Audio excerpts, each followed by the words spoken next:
welcome to week 4. We're so proud of you.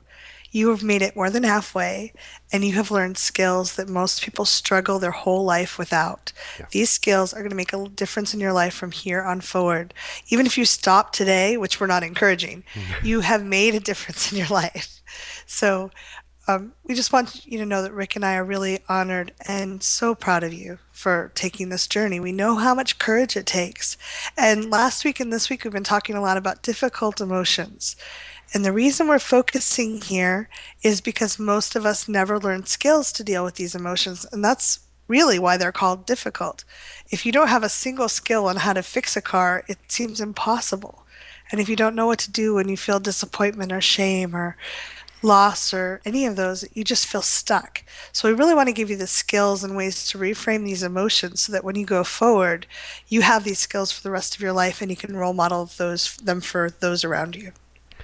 There's a language to emotions. Hmm. And just like I grew up in a household that didn't speak French, the only French word I ever had heard was oui. Yes. And the language of the emotional language that was spoken in my family was pretty guttural. It was like Yeah. pig emotions, you know, Oh. like pig Latin. It was pig Yes. emotions. It was um, enough to get by and get a sense that we had emotions, that there was Mhm. worry and there was anxiety and scared and happy and but there's a richness. It's like how many synonyms are there for pleasure, joy? Um, One of the things that the primitive brain needs is an opportunity to tune into the full palette of emotions. Mhm. And those include ones that we were taught to suppress Mhm. or taught that we had to live a certain way. In the recordings about guilt and shame, you may either see yourself or other people that you know who, growing up, they had to walk with an inner shame, a facade that said, "Oh, I'm okay," but anytime they did something even remotely wrong, or even if they did something that wasn't wrong at all, but Yes. the parent or authority around them wanted to point the finger, that they had to put on that heavy, wet cloak of shame and guilt, or else. And that's one of the things that the tapping is going to do for you this week is it's going to start loosening up that emotion. It's going to start loosening up the association you have with how you walk in the world and that you don't need to be perfect. You Yeah. don't need to prove that you're enough all the Yeah. time. It's so powerful. It reminds me when I was a teenager, I was very precocious. I didn't really fit in with the other kids. In a lot of ways, I was curious about things that were beyond what they were thinking of, I think. And I'd found some of my parents' old psychology college books in the attic and some old self-help books. And I remember I'd sit up, I didn't sleep a lot back then. I would sit up till 3 in the morning drinking coffee as a 14-year-old reading these books, trying to figure out how people functioned in the world. Yeah.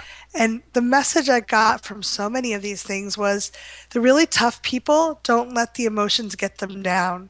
They'll just keep persevering and they'll like, yeah, if you're a good person, you don't let it get to you. You just keep going. And I really tried that. I tried that and I it hurt me in a lot of ways because I pushed myself so hard and I felt so ashamed when I felt angry or I felt disappointment. I thought there was something wrong with me. And I love the fact that now we can look at this in a different way. And I think for where we were at that point, based on the understanding people had, it was the best they could do. Right. That was the very, like Rick, you talk about if you have a pebble in your shoe and there's no way to get it out, you deal with it. You numb out your foot, you learn to walk a different way, you just keep going forward. The problem is these repressed emotions build up in our shoes until they become 2 tons of pebbles in our shoes, and we're trying to function, and we wonder why we age prematurely or we feel so stressed. And I love that we can look at these emotions now in a different way. If I feel disappointment, what need or experience did I not get? And we'll talk about each of the emotions. That was really an aha moment when Rick and I were first working together. He was coaching me through some stuff, and he talked about anger being a signal that someone stepped on my toes, that a boundary had been violated. I was like, oh my God, it's not just this horrible thing that I should never have. It's, it was like this big light bulb. I felt like Helen Keller finally realizing that people were spelling to me. Um, it just was like, this emotion isn't a horrible thing, a sign that I'm a bad person, I haven't evolved enough. It's my body speaking to me about something that I need to do. Yeah. And each of these heavy negative emotions, that's what we've been taught to identify them as, have a beautiful message that is there to inspire us and help us move forward and navigate our world. It's an alarm signal, it's like the fire alarm or a horn on a car. And we can pay attention to it and then let it go. And that's just, to me, so amazingly powerful. So I'd like you to lead us in some tapping just to prepare us for this work. Yeah. Prepare us for engaging with these emotions, doing some deep reflection, Yeah. and allowing our core energy that may be frozen in shame and guilt and um, with an anxiety from being needing to be perfect. Hmm. If you could lead us in some Yeah. tapping. So, first of all, just be present with your body for a minute. When we're dealing with deep emotions like this, it's really good to feel the support of the universe to be in our body. So, feel your feet on the floor. Feel that the ground is supporting them. You don't need to do anything, it's just there. Hmm. Feel your butt in the chair. It's holding you up. You don't have to think about it. You don't have to put effort into it. It's just there. The universe is holding you in the same way. The universe has got your back. Take a nice deep breath and notice your fingertips as you tap on yourself. Be as present as you can be. Karate chop. Even though I learned to avoid these emotions, Even though I learned to avoid these emotions. and I kind of started to think only bad people had these emotions. And I kind of started to think that only bad people had these emotions. I'm relieved to find out that everybody feels this. I'm relieved to find out that everybody feels this. And the clued in people know what these emotions mean. And the clued in people know what these emotions mean. Top of the head. I'm getting clued in. I am getting clued in. Eyebrow. I know more than most people in the world. I know more than most people in the world. Side of the eye. These emotions are not bad. These emotions are not bad. Under the eye. They're powerful signals that I can pay attention to. They're powerful signals that I can pay attention to. Under the nose. If I can be present with them. If I can be present with them Chin. And hear the wisdom in them. and hear the wisdom in them, Collarbone. I can then let them go. I can then let them go. Under the arm. I can feel my needs. I can fulfill my needs Top of the head. And take really good care of myself. and take really good care of myself, Even if I have these kinds of emotions. even if I have these kinds of emotions. Take a nice deep breath. And Ah. I invite you, when you exhale, let old energy out. We talked about this before, but a lot of us will hold on to energies. When we were little, it felt like too much and we had to hold on tight and kind of push it down. You don't need to keep these energies in your body anymore. Allow what you don't need to flow out and go back to the universe. It gives you space to have new, fresh energy that will nourish you and give you information about what's happening here and now rather than when you were 8 or 5 or 3. Right. Some other things you can do physically: shake your hands. You can dust your arms off as if they're Yeah. like dust. And your whole body, all the way down to your toes, you can Yeah. dust off. And particularly if stuff's coming off, bleh, Yeah. Open up the it bottom of your feet, let it run into the earth, let it out the top of your head. Open up your heart. There's all different ways. Just whatever analogy works well for you in that moment, go ahead and do that. So last week we looked at disappointment and loss. yes, So those are two big components of grief that often come up. If you're feeling disappointed, remember there's something, probably an experience or a need that has not been fulfilled. If you were looking forward to something, look at the experience you wanted to have rather than the particular series of events which may have passed. You Right. can never go to the 2014 first day of the Olympics and ever again. It's over. Sorry. And you can tap on the disappointment, but look at what experience you wanted to achieve, what need you wanted to fill, and look for other ways to fill that because the universe is so abundant. It brings us multiple channels to fill our needs and to have different experiences. If you're feeling lost, look for what connection you wanted to experience. Look for what was it that I wanted to feel part of. Usually loss is about a part of or a connection. Hmm. And there's you can do gentle tapping and releasing that. Often we can't have the specific connection if someone's passed away. Um, I can't hug my dad again physically. He's passed away. But I can connect with him energetically, and Rick's really brilliant about tapping on that and helping people with that. Um, but we can look for other ways we can connect with the energy, either in non-physical form or other people that fill, I might have 10 people in my life that all have different aspects of the best of my dad, and I can invite those in my life and start feeling that fulfillment, that support that I wanted to have that I've been longing for. And this week we're going to be talking about guilt and shame, which are really powerful, deep emotions. And we're going to look at anger. And we'll go into those a little bit more, but since we're just reviewing what each of those emotions mean, anger, as we said, means that someone stepped on our toes. There's some kind of boundary or some way we need to protect ourselves, something we need to say. So if you feel anger, realize it's a message in in that way. And it also is a sign that someone's taken your power away.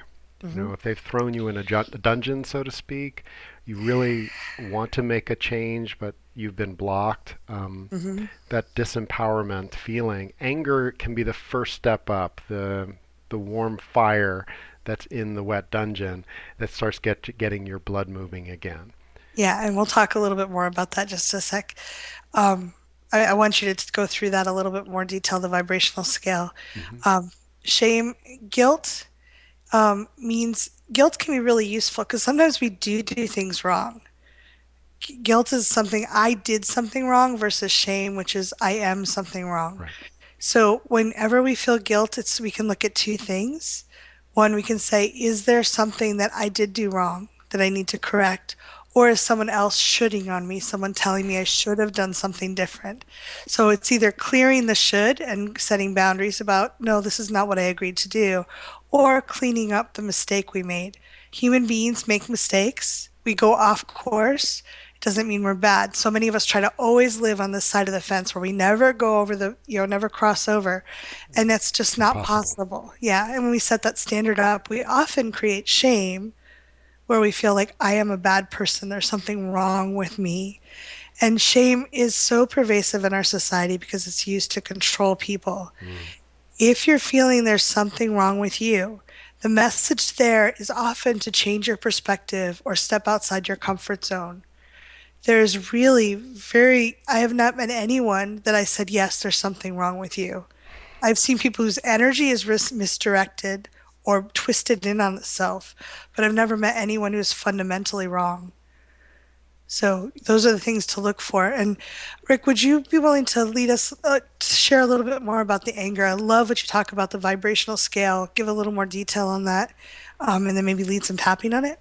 And it's been coming up for other participants in it's been coming up for other participants in the program where anger is coming up, and even more pointedly, maybe some revenge thoughts are coming up.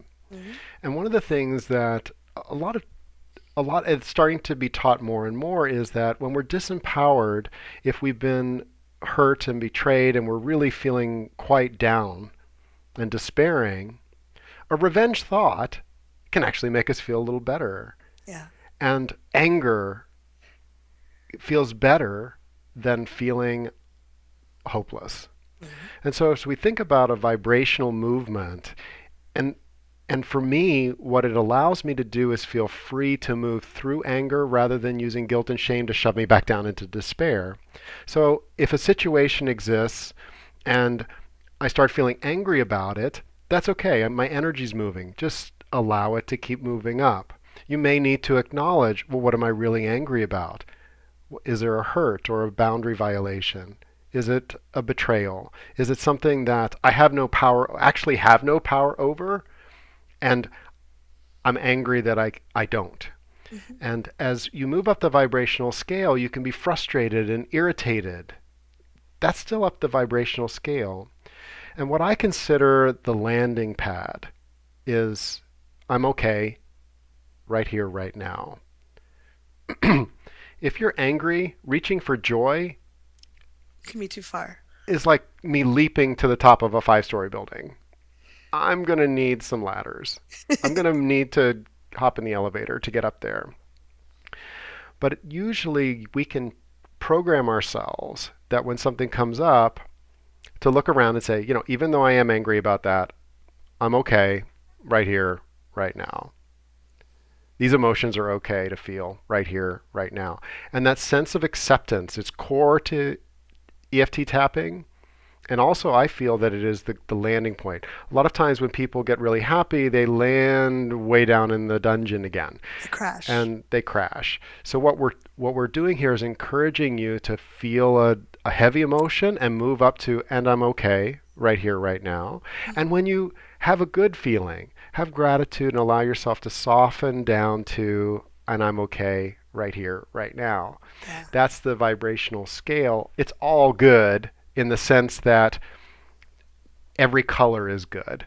You may have favorite colors. I've got favorite colors. You might have noticed red's Yeah. one of my favorite colors. Some people don't like red, okay?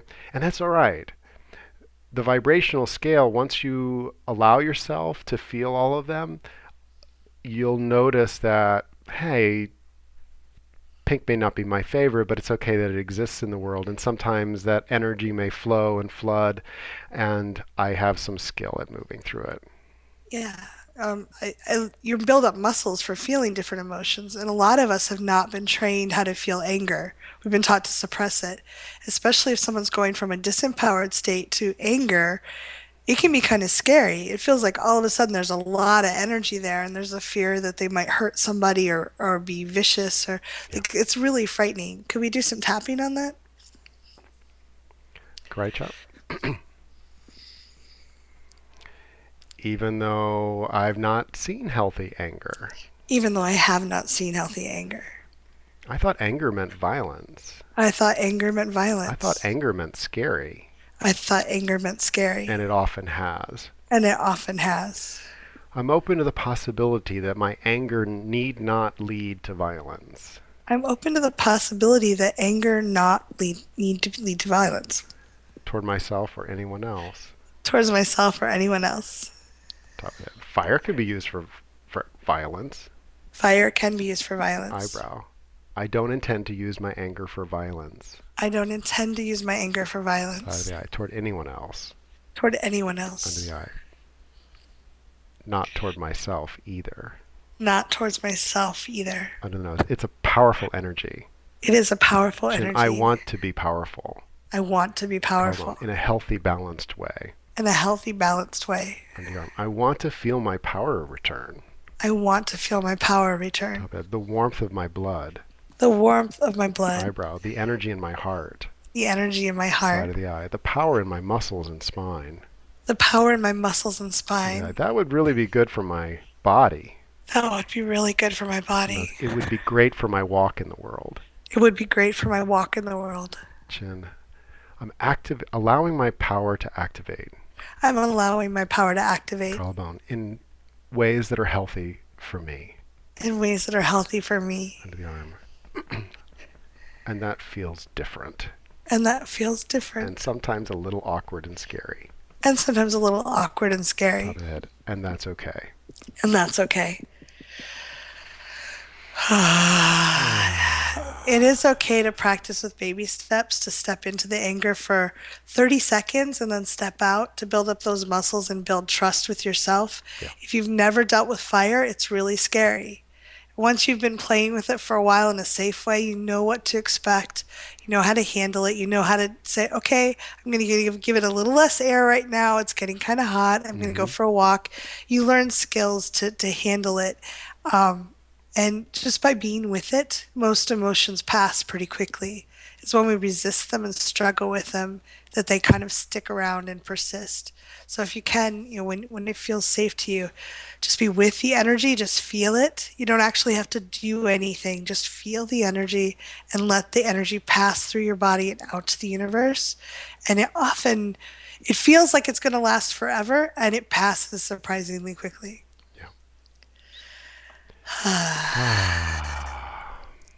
So we have some longer recordings on guilt and shame this week because they are such powerful emotions that have so much confusion about them. Yes. So we've been trying to limit the recordings to shorter periods. We felt that it was important to go a little more in depth in these. Guilt and shame are used to control us so much in society that we often have lost track of the true signals that we need to hear. People are using the fire alarm, they're turning on their own fire alarms and confusing us about what's true for us. Hmm. And listening, going back to one of the earlier recordings where we were talking about listening to your body, yes, body, no, tuning into what's a yes for you, can be really powerful. We're also going to guide you into finding out what's uniquely you this week. And I love that recording because finding out what's uniquely you actually undermines a lot of guilt and shame that's put on for other people. They try to fit us in a cookie cutter situation. If somebody loves broccoli, they think everybody should love broccoli. They just really don't understand Broccoli's why. good for you. Yeah, why could you not like broccoli? I personally hate Brussels sprouts. Like Me too. if I was starving to death, I'd eat them, but not before then.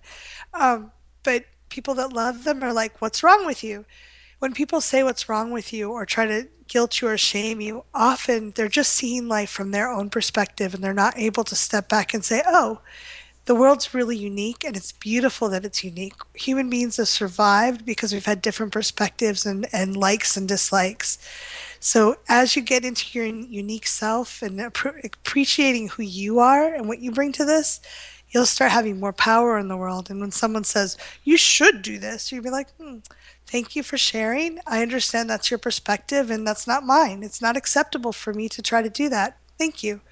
And it just like it's like Teflon for guilt and shame. That's right. So I'm really excited that you're going to learn this week because as you integrate this in your life, you just get so much power. It's going to be so good. This energy of guilt and shame, we've kept it to this point because we wanted you to build up some resilience Hmm. and some skill and to also build some trust and connection together. I'm really honored to be with you in this. And if you have questions about this, please feel free to drop a comment. Also, if something is just too private, too raw, too sensitive, if you email to support at thrivingnow.com, Kathy and I are the ones that read that, Yep. and you can share there. Yeah. Thank you so much. This is going to be great. Yes. We'll see you You're going to soon. feel so much better on the other side. Yeah. Keep up the great work.